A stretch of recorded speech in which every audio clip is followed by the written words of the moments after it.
Assalamualaikum dan salam sejahtera kepada penonton yang sedang beristirahat bersama keluarga tersayang. Bertemu kembali dalam program Lensa Global yang akan membawakan anda perkembangan semasa dan terkini yang berlaku di seluruh pelosok dunia.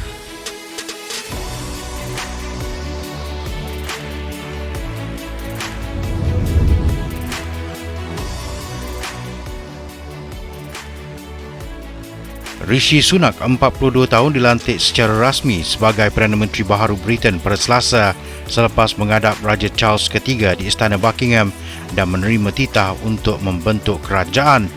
Beliau bukan sahaja menempuh sejarah sebagai Perdana Menteri bukan kulit putih yang pertama di Britain, malah merupakan pemimpin termuda menerajui pentadbiran negara itu dalam tempoh lebih 200 tahun. Sunak telah memulakan pelantikan anggota kabinet beliau dengan segera sekaligus bersiap siaga memfokus tugasan penuh mencabar untuk menangani krisis ekonomi yang menyebabkan jutaan rakyat Britain bergelut menampung kos sara hidup kini. Selain itu, beliau yang juga Perdana Menteri ketiga daripada Konservatif dalam tempoh tahun ini sahaja memikul tanggungjawab berat untuk menyatupadukan semula ahli parti pemerintah berkenaan. Rishi Sunak menegaskan beliau tidak gentar dengan skala cabaran yang sedang menantinya, malah berikrar untuk menerajui negara itu mengharungi krisis ekonomi dan membina semula kepercayaan dalam politik. Pemimpin berusia 42 tahun itu menjelaskan keputusan sukar juga bakal terpaksa dibuat dalam usahanya ke arah mengurangkan pembelanjaan awam dan membetulkan kesilapan dilakukan oleh Perdana Menteri terdahulu Liz Truss ketika Britain diancam kemelesetan ekonomi. Dalam ucapannya di luar kediaman rasmi Perdana Menteri di Downing Street, Sunak berkata beliau cukup sedar bahawa Britain sedang bergelut dengan keadaan sukar. Saya juga faham bahawa ada tugasan perlu saya laksana bagi memulihkan semula kepercayaan selepas segala yang berlaku. Apa yang boleh saya katakan ialah saya tidak gentar. Saya tahu jawatan tinggi yang saya terima ini dan berharap dapat memenuhi tuntutannya, katanya.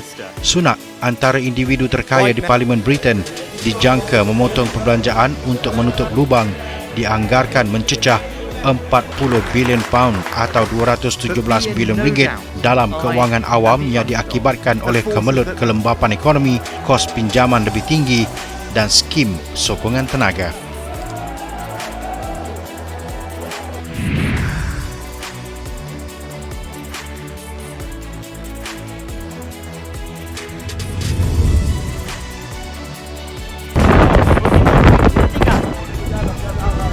Ada bayi. Tenang. Jangan takut, jangan panik. Angka kematian tragedi bot yang membawa ratusan orang terbakar di timur Indonesia meningkat kepada 17 orang setakat Rabu. KM Express Cantika 77 terbakar di luar pantai Pulau Timur di wilayah Nusa Tenggara Timur Isnin lalu, menyebabkan penumpang terdesak melompat ke laut. Bot itu berlayar dari ibu kota wilayah Kupang ke Bandar Kalabahi di Pulau Alor. Ketua Agensi Mencari dan Menyelamat Tempatan, Putu Sudayana, berkata angka kematian meningkat daripada 14 orang selepas 3 mayat ditemukan di laut sehari selepas kejadian.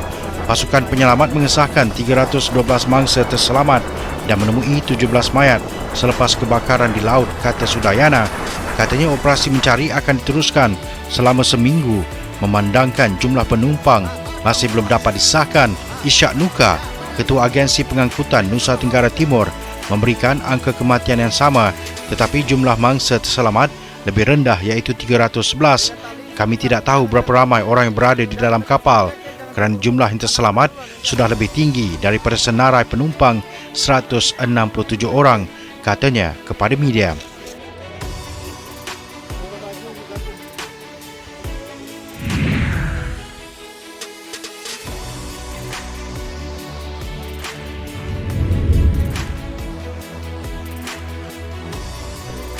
Sekurang-kurangnya 15 orang terbunuh dalam serangan ke atas sebuah masjid Syiah di selatan Iran pada Rabu, lapor media kerajaan.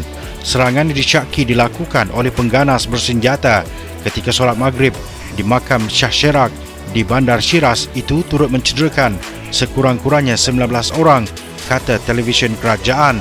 Ketua Badan Kehakiman Tempatan, Kazim Musavi, memberitahu televisyen kerajaan bahawa hanya seorang pengganas yang terbabit dalam serangan itu. Penyerang yang menembak ke arah jemaah yang berkumpul di masjid, kata Gubernur tempatan Muhammad Hadi Imanih kepada media.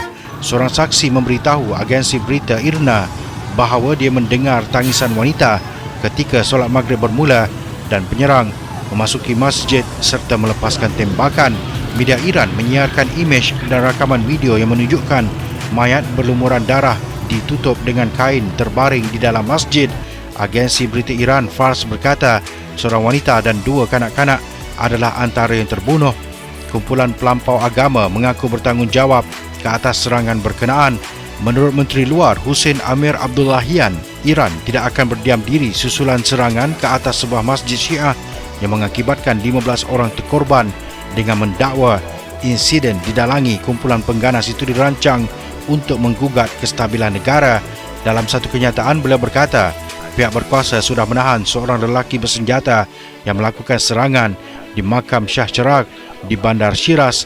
Media kerajaan pula menyalahkan pengganas Takfiri, pihak yang dilabel Tehran sebagai kumpulan pengganas Sunni.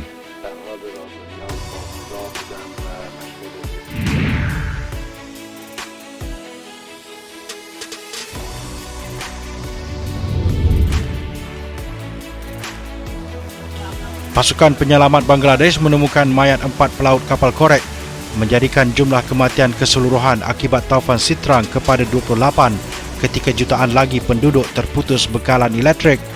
Penyelam daripada Jabatan Bomba menemukan mayat 4 anak kapal itu selepas kapal korek berkenaan karam ketika ribut terbabit melanda Teluk Benggala. Taufan atau angin ribut kerap melanda rantau itu, namun saintis berpandangan perubahan iklim menjadikan fenomena itu lebih kuat dan kerap.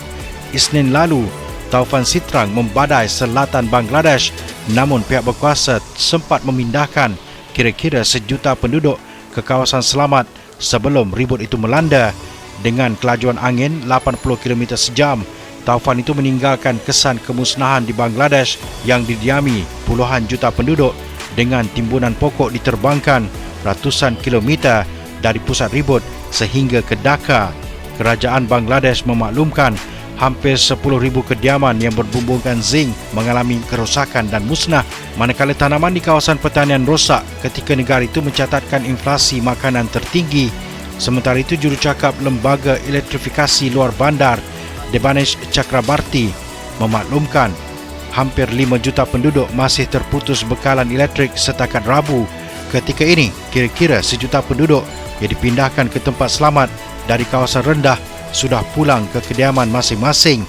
Pada hari sama, hujan lebat melanda hampir keseluruhan kawasan di negara itu, menyebabkan banjir di beberapa bandar seperti Dhaka, Khulna dan Barisal yang menerima hujan berjumlah 324 mm Isnin lalu. Selain itu, 33,000 pelarian Rohingya dari Myanmar yang dipindahkan ke pulau yang terdedah ribut diarahkan kekal dalam kediaman masing-masing. Namun setakat ini, pihak berkuasa belum menerima laporan kematian atau kerosakan.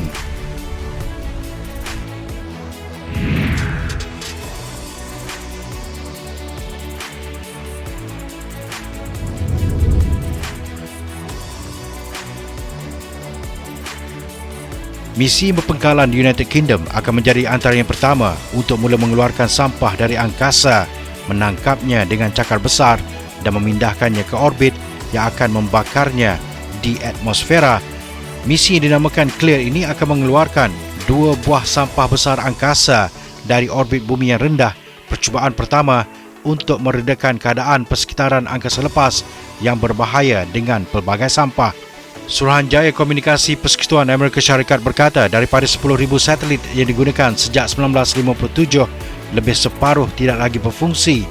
Serpihan angkasa atau sampah angkasa juga terdiri daripada kenderaan pelancar yang dibuang atau bahagian kapal angkasa yang terapung di angkasa. Ratusan batu di atas bumi berisiko berlanggar dengan satelit atau stesen angkasa.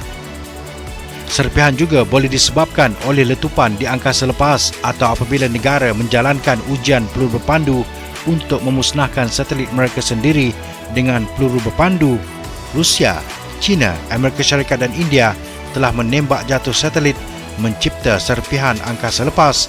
Apabila serpihan angkasa mengorbit mengelilingi bumi pada kelajuan yang luar biasa, kira-kira 25,265 km sejam di orbit bumi rendah, Ia boleh menyebabkan kerosakan yang ketara kepada satelit atau kapal angkasa sekiranya berlaku pelanggaran.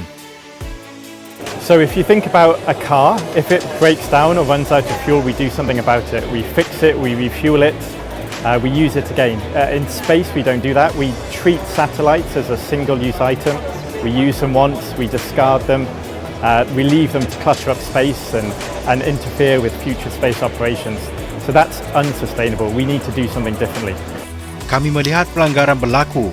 Kami melihat awan serpihan ini, ia hanya akan menjadi lebih buruk. Kita tidak boleh mengabaikan masalah ini. Kita perlu bertindak sekarang, kata Holmes. Pada 2019, Agensi Angkasa Eropah atau ESA memilih ClearSpace untuk mengetuai misi pertama mengalih keluar item milik ESA dari orbit dengan pelancaran dirancang pada 2025-2026. Teknologi ClearSpace melibatkan satelit yang boleh dikendalikan dengan cakar yang besar, menangkap sasaran dan melepaskannya di orbit yang lebih rendah yang akan melihatnya terbakar, membersihkan serpihan angkasa, dijangka menjadi prospek pertumbuhan yang besar untuk apa yang dipanggil perkhidmatan dalam orbit. Sektor baharu yang dianggarkan bernilai lebih daripada $14 bilion Amerika menjelang 2030.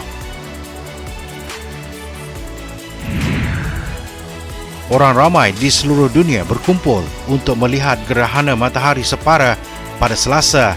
Gerhana itu boleh dilihat merentasi kawasan yang terbentang dari Eropah Barat hingga ke India, dan orang ramai di seluruh dunia menggunakan alat tontonan dan cermin mata berwarna untuk melihat bayang-bayang bulan bergerak secara ringkas di hadapan matahari. Gerhana itu bermula pada 08.58 waktu GMT di Iceland dan berakhir di pantai India pada 13.02 waktu GMT, melintasi Eropah, Afrika Utara dan Timur Tengah. Dalam perjalanannya, menurut Balai Cerap Paris, Perancis, Institut IMCCE, gerhana matahari berlaku apabila bulan menyebabkan bayang-bayang di bumi semasa ia melalui antara bumi dan matahari di ibu negara Turki, Ankara, dan wilayah Tenggara Kurdish di Diyarbakir. Penyelidik dan pelajar berkumpul di acara khas untuk melihat gerhana matahari separa. Saya tidak pernah menyaksikan gerhana matahari sebelum ini. Ini adalah perasaan yang begitu memukau, kata Didam Azra Ozdemir sambil menambah bahawa beliau sangat suka melihat gerhana matahari penuh. Sementara itu, orang ramai di Iraq, Syria, UAE dan Mesir dapat menyaksikan bulan ketika ia bergerak antara matahari dan bumi, cukup untuk mencipta kesan matahari bulan sabit yang memukau.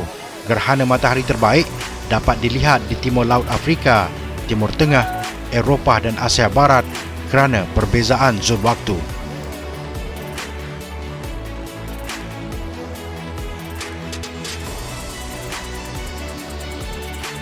Untuk itu sekian saja Lensa Global pada minggu ini. Pastikan anda terus bersama dengan kami pada minggu hadapan waktu yang sama hanya di Bernama TV. Untuk sebarang komen dan cadangan, anda emailkan ke alamat yang tertera di skrin TV anda.